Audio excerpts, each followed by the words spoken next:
what do you do when you're staring down a stage 3 diagnosis? This has been a crash course in mastery of mind, body, spirit. This is either going to take me out of the body or it's going to teach me how to truly live in it. On August 31st of last year, I became one of the many, many millions of Americans and people around the world who found out I have cancer. It was stage 3 colorectal cancer. So I'd been experiencing some symptoms. I went in to get a colonoscopy and felt really, really good as I was coming out of anesthesia that I had finally done it and looked into it. And as I was coming out of the haze, the gastroenterologist said in his most pleasant bedside manner, it is cancer. And I think I went into shock a little bit. At the time, I didn't feel like I had enough information to panic because all I knew was that it was cancer. I didn't know what stage it was. I didn't know if it had spread. I didn't really know much about cancer, to be honest with you. It's been my first brush with it. So, yeah, there's a part of me that felt like maybe I wanted to break down and fall apart, but then the more logical part came in and said, well, you just don't have the information yet. You don't know what this is. I went to bed that night, woke up the next morning like I hadn't woken out of a bad dream. And that's, I think, when it really weighed on me that I was in for a process I had not anticipated and that all of my best laid plans were about to get uprooted probably and pulled out from under. I mean, I'd said yes to a movie. I had things I was working on. So there was this slow realization that my schedule was really no longer under my own control. And thus began the full-time job of having cancer, signing up for all the various medical portals and getting on the phone with insurance and creating appointments and trying to figure out how to catalog information and test results and share them. And I was not prepared for just how much of a full-time job that really is. I was able to get in right away and get scanned. Found out it was still localized. It had not spread, but it was stage 3, which is not what you want to hear. It's not stage 4. I really didn't feel like this was going to end me. I really felt like this is going to be the biggest life redirect. I'm going to make changes that I never would have made otherwise, that I'm going to look back on in a year, 5 years, 30 years from now and say, thank God that happened. And that's how I was about 90% of the time. And then 10% of the time I was a sobbing, terrified mess. Telling people was hard. Telling people required a lot of energy. I'm an empath. I like to take care of everybody. I'm a provider. Especially at that point, I was trying to be Superman and be all things to all people and be a dad and a provider. And it was too much. It was unsustainable. And so to have to tell people and, my father and my siblings and my kids was really tricky. My kids have been so supportive and so loving and so tender. And it's, you hate to watch them have to grow up in that way, but you watch them really put you first, which as a father is like heartwarming and also devastating. Because again, I'm super dad, right? I'm everything to everybody. I can be your chauffeur and your coach and cook dinner and put up the Christmas decorations and take them down and, fix the door and do everything. And I want you to never have to worry. Every kid is different. Every kid processes it differently. They all hide a little bit differently. And yeah, they're scared. I think it's natural. And so it's been a real opportunity for connection to be there with them and really dig in deep and ask them to express, their thoughts, their fears, their concerns, and to recognize when it comes out in their behavior in other ways. And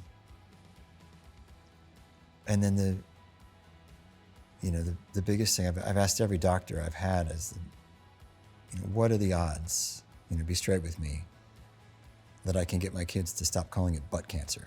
And I will say, the prognosis is never good on that one. I don't get through this without her. She's, there's no way I get through this without her. And as much as it sucked to be me in this past year, at moments, stretches, there's not a moment that I would ever have wanted to trade with her and have had to be her watching me go through that. She is extraordinary. There are moments in treatment when I was really just laid low, and emotionally just scraping the bottom of despair.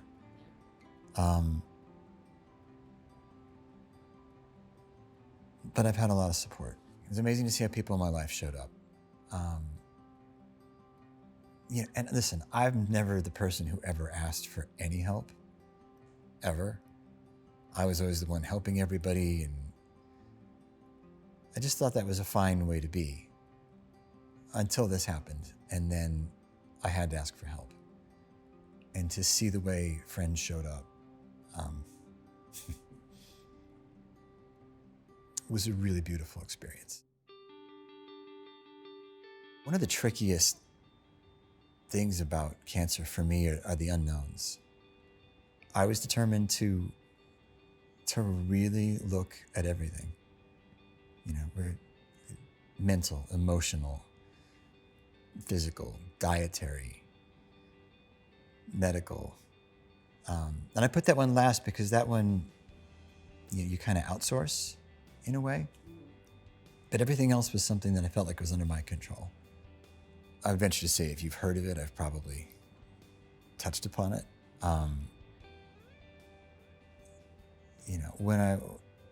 When I've been out of the woods completely for what feels like a responsible amount of time, I'll circle back and let you know what I think worked. I'm feeling great. I am very cautiously optimistic. I feel like I have a handle on it. My energy levels are great. I'm in a really good spot. I'm in a place of healing. All of my protocols are regenerative. Colorectal cancers are on the rise in younger and younger and healthier people. That's one of the reasons I want to talk about it, and the reason I'm talking about it so openly. Number one, I really did want to tell my story. I've been dealing with this pretty much in secret for a while. And in the past, I've found it actually really helpful and cathartic to share things publicly because I found a lot of support. And so, I really did want to tell my story, but almost more than that, I really wanted to raise awareness. 2018, 2019, I had really started to build the career that I'd been wanting to build for quite some time. I was working with all the coolest companies and made the stuff that I loved. I was working with FX and HBO and Disney. And 2020 was really set up to be a monster year. And then 2020 was what it was for everybody. And we had a number of different really tough things happen. We had a second late-term pregnancy loss. My mom died. I had things blow up. And we moved out of LA. And that felt like freedom. And so we got here to Texas. And all of a sudden, my priorities changed. I mean, they'd always been family first. Some of the jobs I took in LA, I took because they shot in LA, to the maybe detriment of what I was trying to build at the time. But when we came here, all of a sudden, I couldn't think of a good reason to leave. Like, there was no job that felt worth leaving what I had here. And ironically, cancer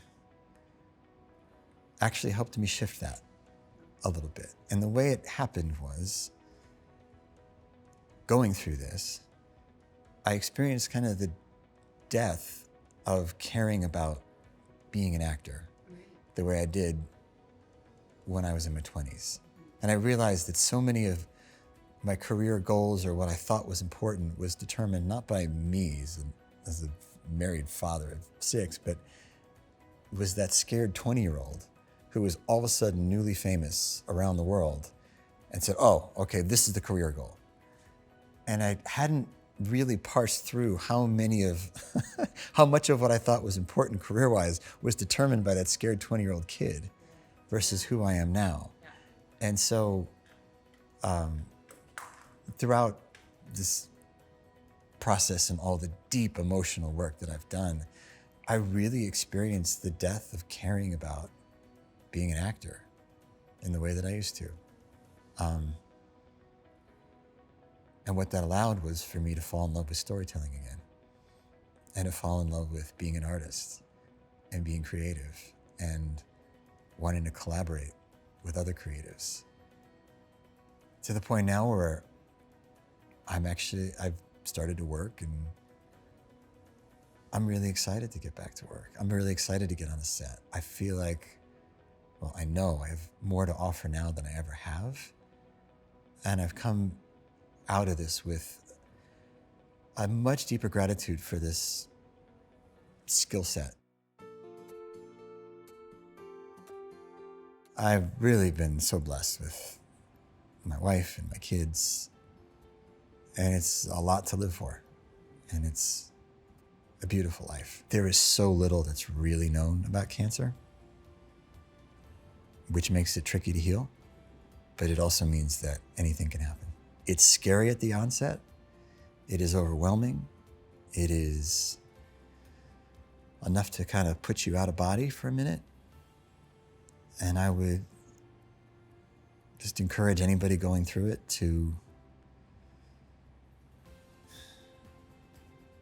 as much as you can, look at it as an opportunity and allow yourself those moments of falling apart. Go easy on yourself, be loving with yourself. You got this. Miracles do happen. And they happen all the time.